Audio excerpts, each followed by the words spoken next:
¿Cómo están? Deseo que se encuentren muy bien en esta nueva oportunidad. El tema que vamos a hablar es restauración del diseño de Dios. Vamos a responder estas dos preguntas. La primera, ¿alguna vez escucharon noticias de personas que decidieron quitarse la vida? La segunda pregunta, ¿por qué creen que algunos jóvenes o adultos, incluso ahora, también los niños deciden quitarse la vida?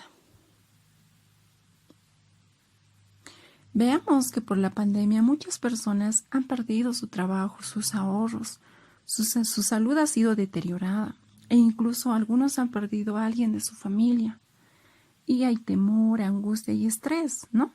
En estas circunstancias muchos padres descargan su ira con sus hijos. Por eso vemos el incremento de casos de violencia física, emocional o abuso sexual. Y es común oír en las noticias de padres que matan a sus hijos y esposos que matan a sus esposas.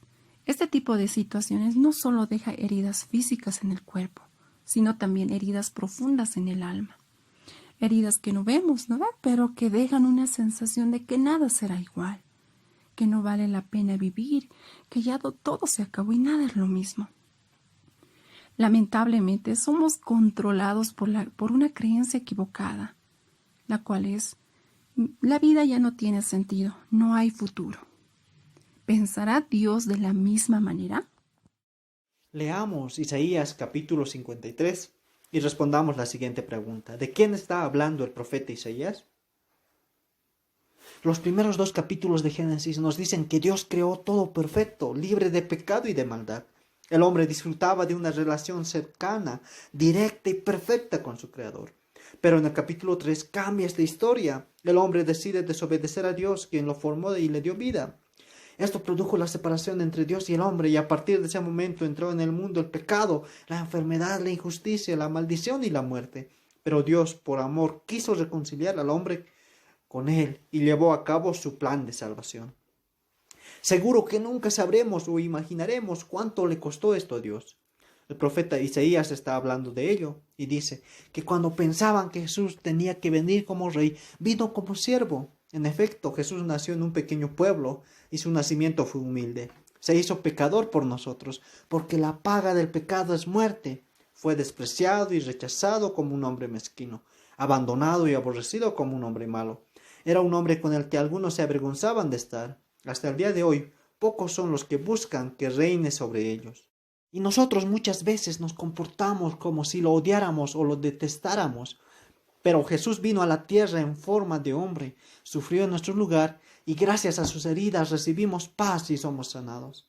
La verdad bíblica es: Dios valoró tanto nuestras vidas que entregó su propia vida para rescatarnos de la muerte y darnos un mejor futuro. Veamos cuáles son las consecuencias de vivir según la creencia equivocada. Si pensáramos equivocadamente, la vida ya no tiene sentido y no hay futuro, probablemente pasaría lo siguiente. Uno, viviríamos con depresión, resentimiento, autocompasión y odio a nosotros mismos y a los demás. También seríamos descuidados con nuestra salud. Los padres se dedicarían a beber y lastimarían con palabras y golpes a las personas que deberían cuidar, que es su familia. Seguiríamos esclavizados por el pecado sin conocer a Jesucristo. Y también los niños descuidarían su educación, tendrían malas calificaciones, falta de atención y concentración, no tendrían motivación para hacer las cosas y vivirían con dolor y rechazo. Pero si viviéramos pensando que Dios valoró tanto nuestras vidas que entregó su propia vida para rescatarnos de la muerte y darnos un futuro mejor, tendríamos la fortaleza, el gozo y la confianza para superar situaciones de crisis. Aprenderíamos a perdonar y a confiar en Dios y en sus promesas, ¿no? También seríamos cuidadosos con nuestra alimentación. Practicaríamos hábitos saludables y las medidas de bioseguridad. Y por la obra de Jesucristo en la cruz seríamos libres de la esclavitud del pecado y de sus consecuencias. También los niños serían sobresalientes en su educación, tendrían buenas calificaciones, buena concentración y atención, tendrían motivación para seguir aprendiendo y serían respetuosos y seguros, ¿no? ¿Cómo tenemos que vivir si pensamos que Dios valoró tanto nuestras vidas que entregó su propia vida para rescatarnos de la muerte y darnos un mejor? Esta túnica no es de un rey. ¡Es mía! ¡Es mía! No, déjamela, no la rompan. Momento. Juguémosla a los dados, ¿qué les parece? ¡Avanza!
Pedirles que escriban la verdad bíblica.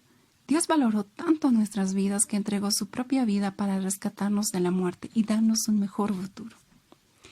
Ahora vamos a aplicar los dos retos. El primer reto para los padres. Si los padres se sienten tristes, tienen temor, angustia o frustración, que hablen con una persona de su confianza para decirles cómo se sienten y pedir consejos. También es importante orar, ¿no? Díganle a Dios cómo se sienten, qué necesitan, qué les preocupa. Si están alegres, también es importante alabar a Dios, ¿no? Darle gracias por todos sus favores en la familia, por el techo, comida, salud, el trabajo. Y si no tienen trabajo, pidan a sabiduría y creatividad a Dios. Y si aún no han entregado su vida para que Jesús la gobierne, pueden decirle el día de hoy: Señor, hasta ahora he hecho las cosas a mi manera, me arrepiento, perdóname, sé mi Señor y mi Salvador. Entonces, desde ese momento vamos a activarnos, vamos a leer la Biblia para saber cómo tienen que vivir. Ahora Jesús es el Señor de sus vidas. El reto para los hijos es que ellos deben orar dando gracias a Dios antes de comer. Orar para dar gracias a Dios por la vida de su papá, mamá y hermanos, para que conozcan también ellos a Jesús. Y si alguien en la casa está enfermo, orar para que Dios los sane. El reto número 2, tanto padres como hijos deben continuar practicando las medidas de bioseguridad, usar barbijo para salir de casa, lavarse las manos con agua y jabón o desinfectárselas frecuentemente con alcohol o gel.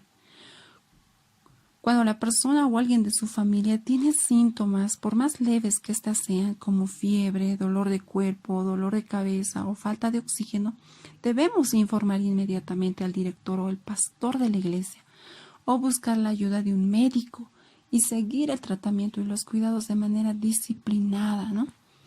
Con esto estaríamos culminando este tema y pedir que puedan enviar la actividad de la verdad bíblica a los tutores, ¿no? A mi persona y al hermano Miguel para que podamos registrar su participación. Que Dios bendiga sus vidas en gran manera y que pues que todo lo que se ha hablado se quede en nuestros corazones.